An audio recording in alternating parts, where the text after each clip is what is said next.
the sort of the real estate, that's really gone into kind of a stasis. And I was told the last time I was there by someone who just knew me as someone they'd met in the store. They said, well, the thing about San Francisco is you have to be very rich and you have to be young.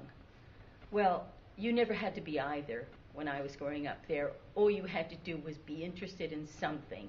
And somehow through the magic of being enthusiastic and of loving something and being passionate, that would get you where you wanted to go, because I still believe that enthusiasm really runs the world. And your other question? My other question. Actually, with Lost Girls, the art report is so rich. I mean, I always talk about it as like cake you want to bite. But all the styles are really, really different, too. Was there ever any difficulty about figuring out the right style for each sequence? Or was it always exactly clear what it was going to look like? No, it was. We worked out a formula for it. We worked out sort of seasons for each of the characters. We worked out, I thought, since Wendy had such a circumscribed life and was repressed, that she would be the one character that had black outlines around her characters and her life. Dorothy was kind of, Paris, Texas, where it was just kind of these broad horizontal expanses full of summery colors. Alice was kind of sort of exotic and watery, very much a water-themed and reflections-themed character. So those particular styles were mapped out. But even in my comics, I was never able to carry out one style for as much as two different stories. I've always tried to change with everything and take on the camouflage and the language of whatever it was I was focusing on. I think it's a great mistake for any artist to try and find their style. They should be continually searching and never settle on a style, don't you feel? I absolutely feel that. I feel you must be growing every minute. I mean, I talked to one of the very successful underground cartoonists. Can't remember his name now. Gilbert Shelton, sorry. And many years ago, Gilbert has said he was sick and tired of doing Fat Freddy's Cat and the Furry Freak Brothers. There's so much more to him than just that. There's so many personal stories, and there's so many people inside each of us. There's so many experiences, so many colorations. So well limit yourself, exactly. Yeah. Some more questions for Melinda? Yes, go ahead. Yeah, I was just wondering, because there are so many different styles in works like Lost Girls, where your main artistic influences come from. So are there any artists specifically that you identify? Oh, plenty. I'm very influenced by the Japanese artists, especially Kunyoshi, who did very wonderful, ferocious art about samurais and demons. It was a wonderful show, wasn't it, the Royal Academy last year? Did you see it? No, I didn't see it. Oh my God, you'd have loved it. No, I didn't realize it. I never. These things come and go without my knowledge. Oh, what a shame I missed it. Another person is Gustav Klimt. Very, very important. Let's see. I've always wanted to be asked these questions. And now I'm just so excited I can't think properly.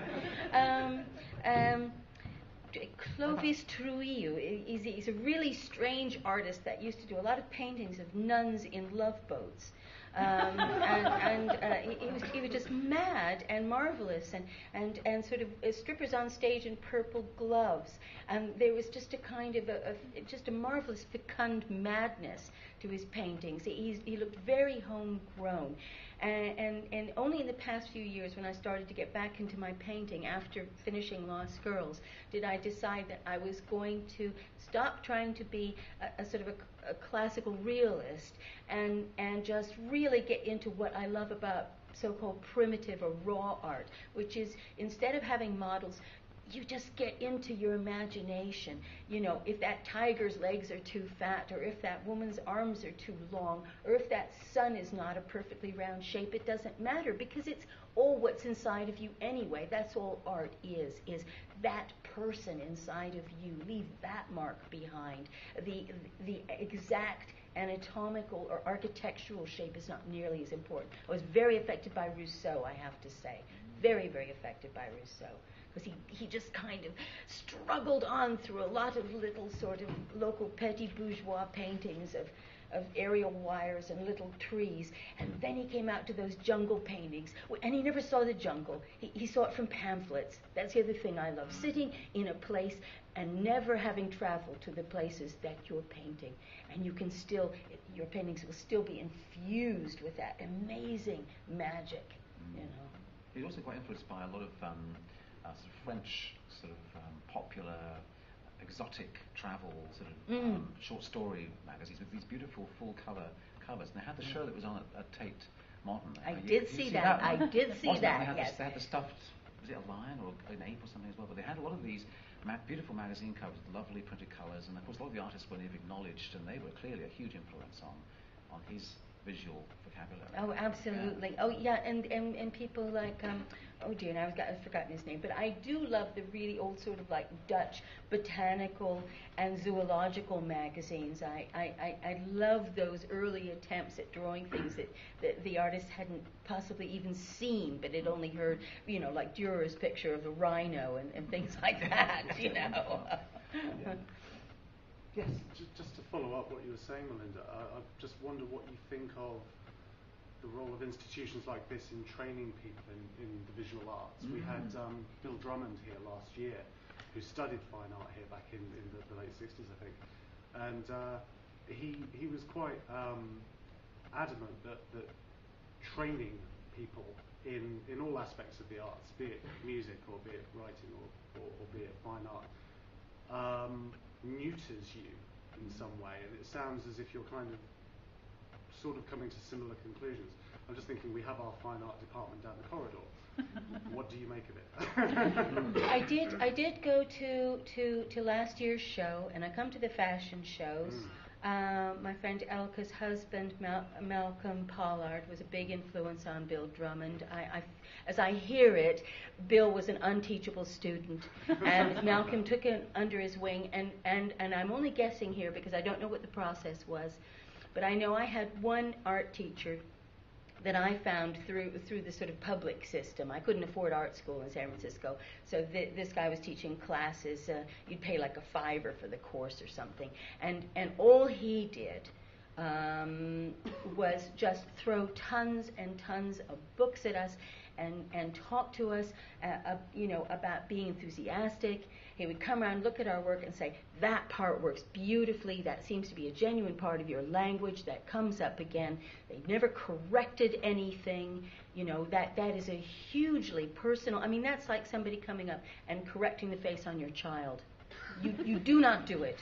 That may be a key part of that person's language, which you are erasing.